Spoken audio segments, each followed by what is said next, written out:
Pat, welcome. um, First of all, what I would like to ask you, right, is in your own experience, right, and what is the hardest, to change or to stay the same? Change. I think change is the real challenge. No, I think conscious change is the real challenge because change is inevitable.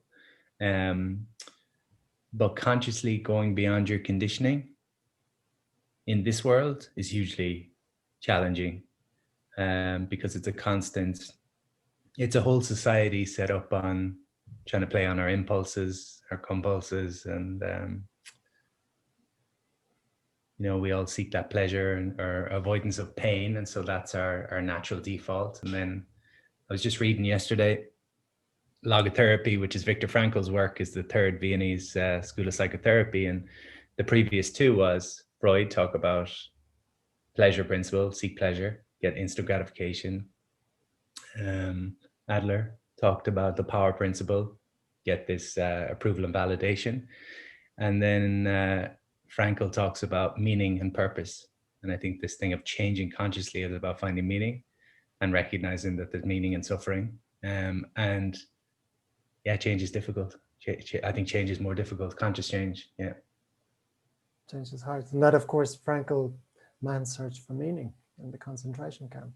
How do I deal with this? I find meaning. Yes. That's my reason. Yeah.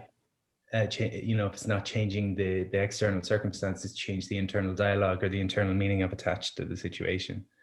But again, that requires work, and most people don't want to do that, because not that they don't want to do that, they don't know they can do that probably. Totally agree with you. And this is one of the major themes of this project, is people don't know that it's an option. And they usually have to go, like what's the documentary Finding Joe? They have to go on the hero's journey first completely to realize, listen, I can go through this. I've gone through this. And then they start finding other people who's done it. Yeah. But nobody is. This is in no curriculum. This is in no school. You search for this. You don't get taught it. The act of listening and then acting, and listening and acting. So it's like listening internally and then acting upon that. And I think that's what's missing, is we don't listen to our internal.